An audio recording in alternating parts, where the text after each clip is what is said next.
Hello, cats and kittens. Orewa Jose, Yoroshiku, and welcome back to the Crisis Corner. This is technically the movie corner with the movie reviews, but this is my postmortem on Netflix Cowboy Bebop. Went through the all the episodes, all the sessions, so to speak. Um, Minor irritation, but did so willingly, without much pain. A lot of people have just been hammering the series. You know, the buzzards are circling it, just killing it. They actually did mercilessly, tearing it apart. There's that. Um, I got notes. I got 4 pages of notes. I'm gonna go through them. Starting with the overview. I'll say the overview. Like I said, I watched it. I watched the whole thing. I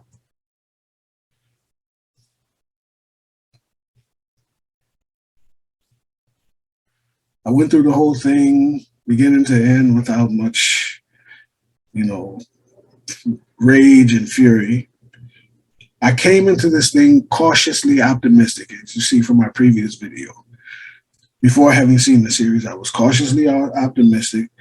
And I have to say beforehand, I'm a bit desensitized due to current Hollywood, franchises, and especially like the MCU and just all these franchises that are rolling out. I'm a bit desensitized towards mediocre material. You see so much of it, after a while, you just get anesthetized, I guess. So I'm a bit desensitized towards bad and mediocre work. So my rage isn't going to be but so high. There's that. The series itself, looking at my notes, it doesn't work as a extension of the series or a retelling of the series, but it works better as a complete reimagination of the series.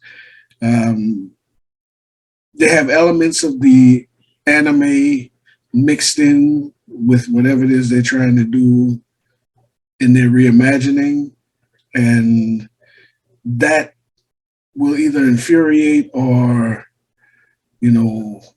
comfort, fans of the series. I don't think it'll comfort them, but I think it's best thought of as a reimagining of the series.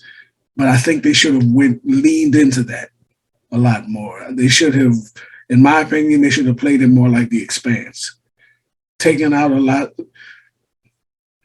leave a lot of the noir, hard-boiled bounty hunter stuff in there, but maybe ground it more. And I would say in a reimagining, I would say use as a example, maybe a bad example, but Riverdale is a reimagining of Archie comics. It just took it all the way to a CW level. I would have done similar. I wouldn't have tried to hit dead on Cowboy Bebop because a lot of anime loses translation when you try to bring it to live action. And, nobody asked for this. This is just something that Netflix did because they need content for their streaming service. So this isn't something that was demanded. The people like, give us a live Cowboy Bebop. This is just something they decided to do. I would have made more changes. I would have grounded it more and made it a different animal so as to avoid some of the details that don't really translate into live action. But that's just me. For some reason, the music, which is a hallmark of the series, seemed intrusive and a bit corny at times. It works. The music works better in the anime, but you'd have to be a bit more subtle if you're playing it into a live action series. Again, that's just my opinion. The Dutch angles were unnecessary and became weird after a while. I don't know what they were going for. It looked like it was Adam West Batman. So the cinematography was off a bit, and it was way more jokey than the anime. Now, again, I say all of this saying that it doesn't have to be the anime. Cowboy Bebop, the anime, is done, it's finished, it's locked in. We even got a movie out of it, an animated movie. It lives. It's its own thing, So you don't have to look at this as something that's trying to, supplant the original. We have that. We have it in our collections. We have it in our memories. It's fine. This is a different animal, and you can't really grade it directly off of the anime. I don't grade it directly off the anime because the anime is done, it's finished, This is them trying to make an approximation, a reimagining of the anime so as to make some content for their streaming service. So that's how I look at it. Going into the cast, I think the cast was fine. I think the majority of the cast, I think John Cho did a good job. He's not dead on Spike Spiegel, but it's a reimagining kind of Spike Spiegel in my mind. The age thing, people keep going on about he looks too old. Well, if you're locked into the series and you want point for point reproduction of the series, of the anime series, I don't know why you would, but if you accept it as being something else, then you can, I can look past the age issue. He doesn't even look that old, to be honest with you, but that's not an issue for me. So I think he did an excellent job with what he was asked to do. Good job for him. Mustafa Shakir as Jet, they turned him into a family man. I mean, the way they're playing the Bebop crew is kind of like found family, which to me, that wasn't the point of the series. I think it was more drifters and loners coming together, not necessarily to form a family, but just to play out their lives and their backstories as a group. They all have separate stories going on at the same time. Most prominent is Spike, but Jet has past issues. Fade definitely has past issues, but they're not really huddling together as a family for, affection and warmth and all that. That's not what I got from the anime, but they're playing that more. It seems like they're leaning into that in the live action. So now it's like the Fast and the Furious and something that's about family, whatever. So it seems like what they're doing, and they set Jet up as being a family man. He's acceptance. He's, demands loyalty. My house, my rules, that kind of thing, like that. I think that didn't really work for me, but I see what they were trying to do because it kind of lowers Jet. It makes him a little bit less to me, his character. But again, this isn't the anime, so whatever. Faye, Daniela Pineda, she was effective. She wasn't Faye Valentine again from the anime, but for what she's supposed to be, which is bratty, kind of, unprofessional. Not unprofessional.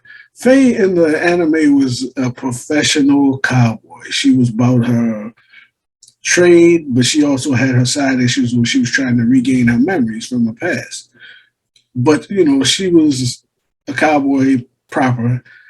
This Faye, I think, is a little bit less professional, more bratty, real chatty, and not quite as duplicitous as and opportunist as Faye in the anime. That's my impressions. That's just, but for what she's supposed to be in the live action, she's effective. I didn't have a whole lot of problem with her, and the whole thing about the costume was ridiculous. The anime costume can never play out in real life. It doesn't make sense. You got to separate that. If you're going to lose your mind over that, then you never had a chance. Continuing with the crew, Iron is trash. They turn him into a robot. That's disgraceful and never should have been done. Ed, is a wait and see type thing. I think they made the mistake again of leaning too hard into the anime instead of reimagining Ed. If I was them, I would have done Ed more kind of like Lilu from The Fifth Element, quirky, weird, but a little bit more grounded than Ed from the anime. And if they continue with that, it's going to get interesting because people was hating on that savagely. They ripped it. I'm in wait and see mode. If they get a second season, I want to see how this works. We'll see. Vicious to me, not the interpretation of Vicious that I hope for, but I mean, it's a reimagining. It's a disappointment to me because they kind of tried to, I don't know, they tried to make him more sympathetic with his daddy issues, maybe, or whatever. I don't need to understand Vicious. You know what I'm saying? He's kind of like the Joker from Batman, the Dark Knight movie. I don't need to understand him. I just need to see him do what he does. You know what I mean? But they decided to expand on his lore, him and Julia, which I thought that her battered wife syndrome or her issues as being married to Vicious and her being trapped in a loveless marriage and a brutal marriage at that. I thought that actually worked, and I was fine with that. Taking over the syndicate or whatever that play that she made for the syndicate didn't make any sense to me. I didn't really care for that. Her shooting Spike was even worse, and basically they setting her up to be the villain, I guess. So I didn't get that. I didn't really care for that. Anastasia, she went from being a convenience store owner to a club owner. I'm fine with her. I'm fine with the character as portrayed in that. It's a departure from the anime, but again, that's is what it is. Giving her a bigger role kind of works in that you have to shoehorn her in. You got to put her in there somewhere because she's related to, or she has prior. I can say knowledge, but she has history with Spike, and I want to see how that plays out. It wasn't very specific in the anime, but they're making it very specific here. I'm fine with that. As far as the plot twists go, they've changed the story from being about a band of bounty hunters, a loose association of bounty hunters, and turn it into like found family. And again, that's a choice. I didn't really. The crew gelled quicker in the live action. When you look at the anime, Faye was never really effusively accepted into the crew. She was a hanger-on. She was an interloper. She insinuated herself onto the ship, and they were essentially wondering when she was going to leave. Why are you still here? They didn't, you had Jet and Spike as partners.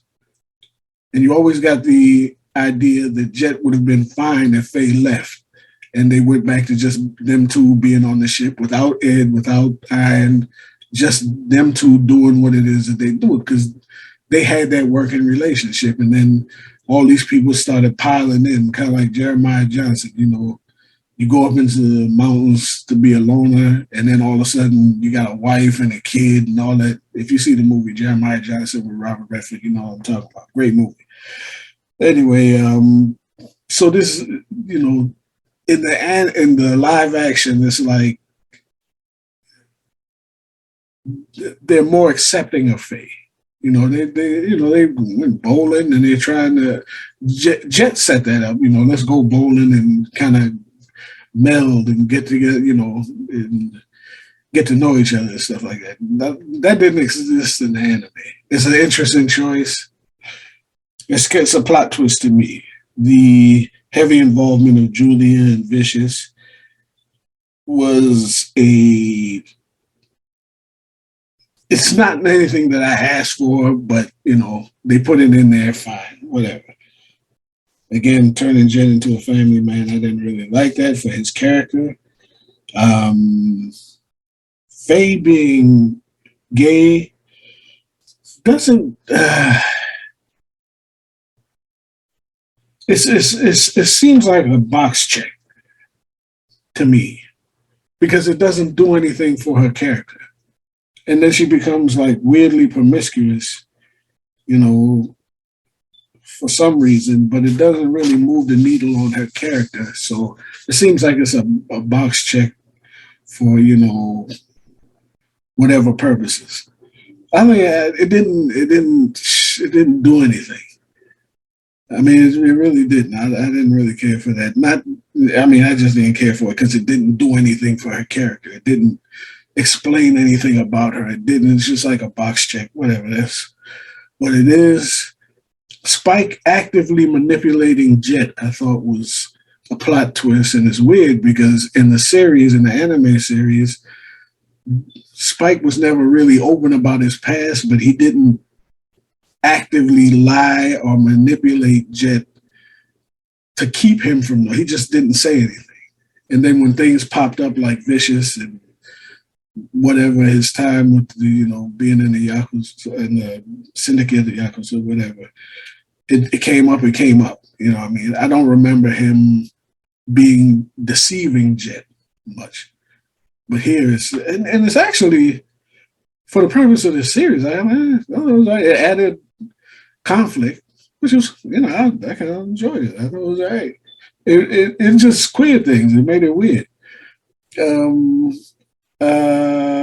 The Mao Yenrai being Vicious' father, I didn't care about that. I mean, Mao was better just being Mao, and I mean, I guess it adds some kind of drama to Vicious killing Mao.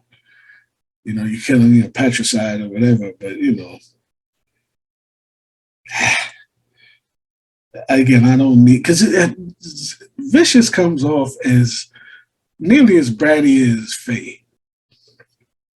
He's not.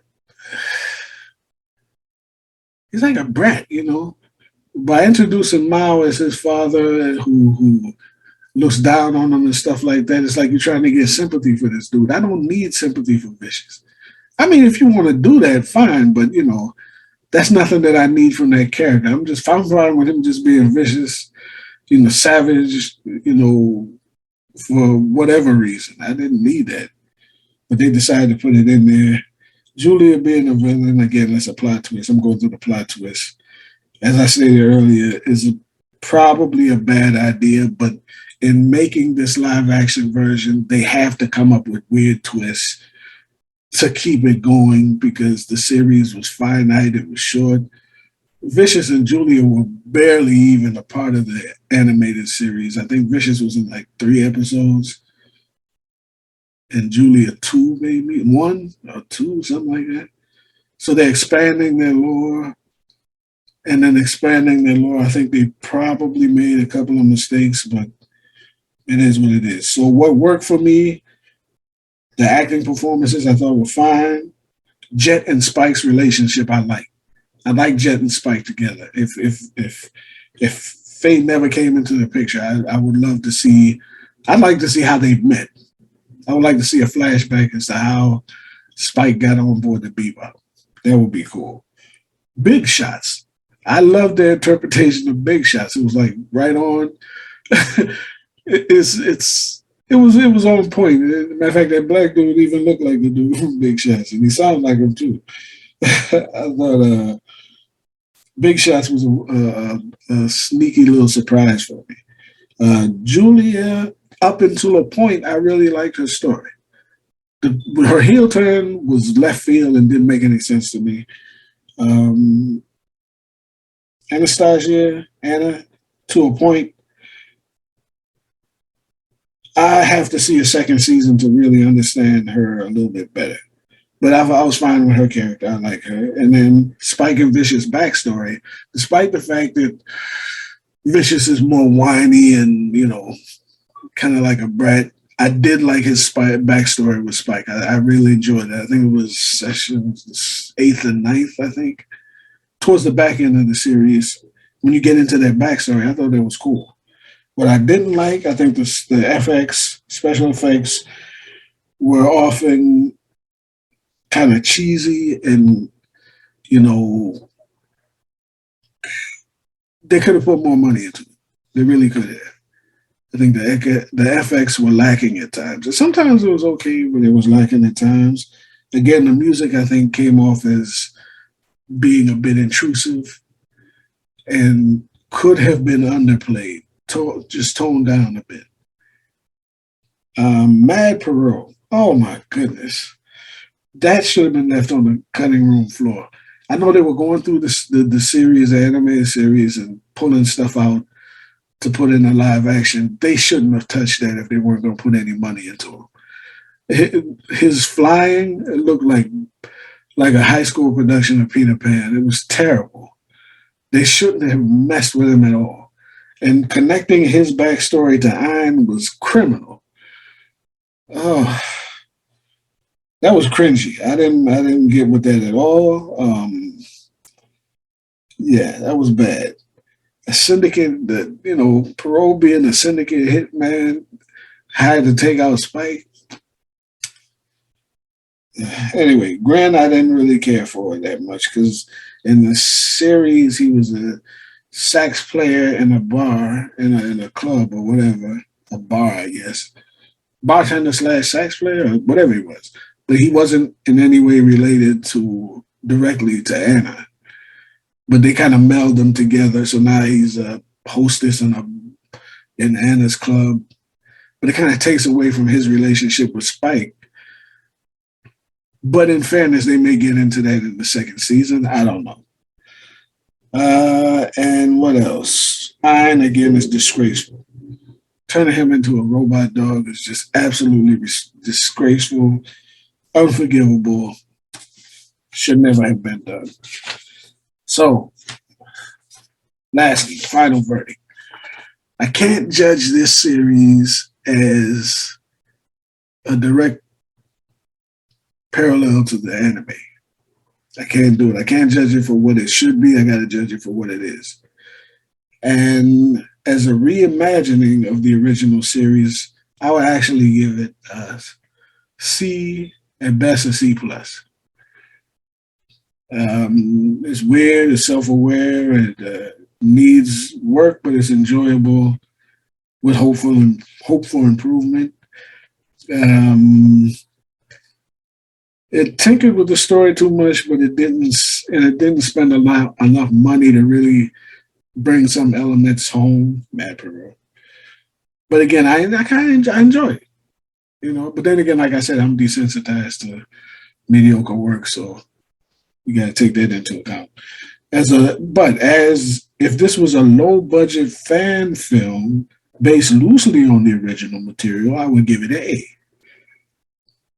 So there's that. Brilliant acting, weird, campy, but lovable. So it's a sliding scale.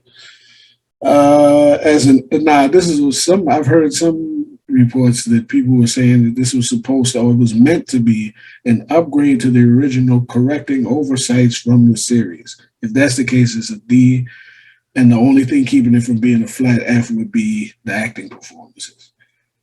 It just does not in any way upgrade or better the original series in any way, shape, or form at all. So I can only recommend this to a person if you hadn't seen the original, but if you promise to see it first, because if you saw this and thought that this was a direct representation of the anime, you would never watch the anime, and that would be a shame. So I can only recommend this to you if I say, look, watch the anime first, then look at this. If you are a purist, I can't recommend it to you at all. you'd hate it. You'd be like the rest of them out there, the vultures, the haters, And I'm not even gonna say that they're wrong, because they're purists. If they're purists and love the series, they probably have a gripe. You know what I'm saying? I mean, everybody ain't as easygoing as I am, so there's that. You'd hate it. You'd hate the changes. You'd hate the FX, because the FX can't live up to the animated series. That's why people got to stop trying to do these live action adaptations, because the animation kills it. I would take the DC animated universe over the MCU, to be honest with you, because they don't have to worry about all the hangups over, you know, the FX and all of that stuff. They animated in the United States is painfully underserved unless you're doing, you know, the Lion King or something like that. But if you're talking about a live action feature film of MCU product, it should work, but people wouldn't go see it for reasons that I don't understand at all. So there's that. Personally, I'm a bit discouraged about how it turned out, although I was, cautiously optimistic. I'm a little discouraged at this point because some of this stuff doesn't seem like it's going to pan out. The quirkiness doesn't really translate. The quirkiness of the series doesn't really translate to live action. And overall, this should not have been made. I would rather have seen an expansion of the animated series if the creator wanted to do something else with it. I would rather see that than this adaptation. But for what it is, I rather enjoyed some parts of it, and I was curious, and I got what I asked for. So for the sake of the actors and the people that are attached to this, I hope that they do get a second season. Like I say, Cho did a great job. There are a lot of good performances in this. There's some meat on the bone. The question is, can they really turn this around in the second season? So again, my final verdict is, for all practical purposes, it gets a C. If this had been a fan film, it would be an A, flat out A. I don't care what, even with the Mad Perot stuff, because at that point it's a fan film. And what do you expect? But for a series from a company that had money to put into this and had time to work out the bugs, you can't get any better than a C, maybe a C plus out of me. And I think that's being somewhat, I mean, a lot of people would agree that's being generous. Some would say that's being delusional, but whatever. We get a second season. I'm cool with it. I mean, I like a good train wreck, like everybody else. So that's my postmortem on Cowboy Bebop. Let me know what you think. The majority of you, I pretty much see how you think, but everybody's different. So let me know what you think. Until next time, I gotta get an Eternals review out. That'll probably be next. Until then, stay loose.